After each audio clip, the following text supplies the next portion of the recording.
I'll say for me, my parents will tell the story that when I was a baby and they'd be like holding me up on their shoulder in someplace public, people behind them would be laughing and they'd turn around and ask what the deal was. And they'd say, your kid's making faces at us. And so, like, it's always been kind of a thing in me to try and, encourage and make people laugh. And so it goes, yeah, that'd be the inception of it for me. I mean, there's more to it than that. But Ed, where would you come along in that story? Well, one moment that I had probably in seventh grade in drama, in my drama class, like we were doing a bunch of theory, and it was just like a bunch of like none of the stuff that I wanted to be in there for. And I quit. Like I moved my class to like something else, French. Oh, wow.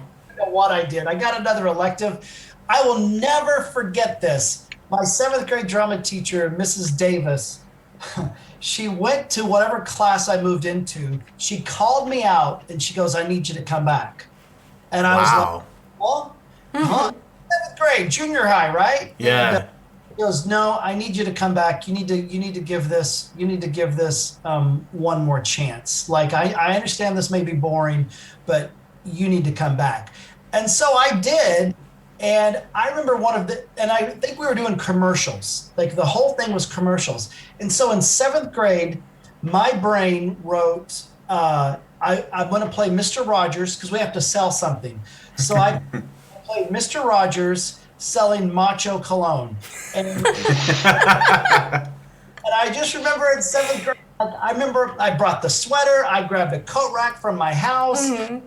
The song, I changed into the sports coat to the cardigan, and did the voice and the whole Fred Rogers thing. But I was selling Macho Cologne, and I just remember my peers laughing and going, "This is the most amazing thing." And Mrs. Davis filmed all of those and gave us the VHS because back then it was VHS. Yeah. I'll never forget. And I didn't come from a great home life, but I do remember.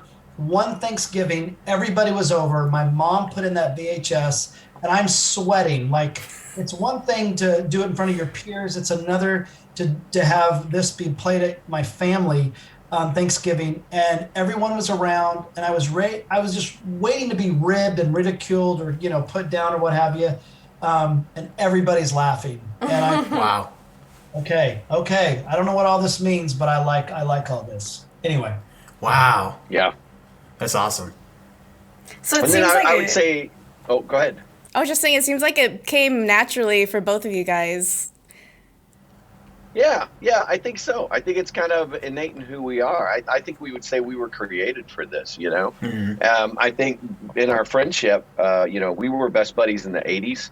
And, one of our favorite things to do was to go watch John Hughes movies, Oh, wow. Yeah. And so when you talk about being inspired, if you watch a John Hughes movie, it is laugh, laugh, laugh, laugh, and then there's a dip, and then there's more laughter. Mm-hmm. Yeah. And so, like, when you talk about being inspired, John Hughes is a great inspiration for both of us when it comes to creating things.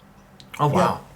I don't know if can you all see the two movie posters on my wall over here? Yes. Yeah, I see a Skit Guys poster. You see the movie posters back there? You see those? I can barely. It's like a waterfall. Oh, yeah, you got Dead Poets Society and Trains, Planes, and Automobiles. Yes. Oh, yeah, yeah. Okay. You look at John Hughes in not Dead Poets Society, but John Hughes. I remember in the 80s, and I think that was 1989, like we were getting close to the 90s, but John Candy and Steve Martin, and at the time, just some of the best people to make you laugh and everything.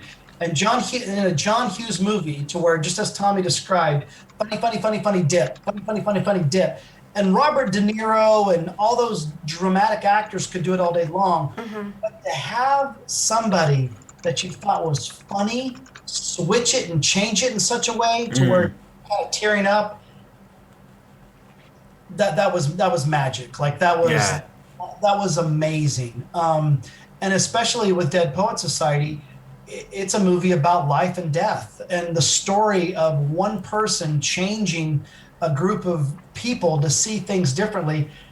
And not to mention Robin Williams could do comedy, drama, that mix. So back where we come from, if you were to watch anything that we do, it's all of that. It's all Wow.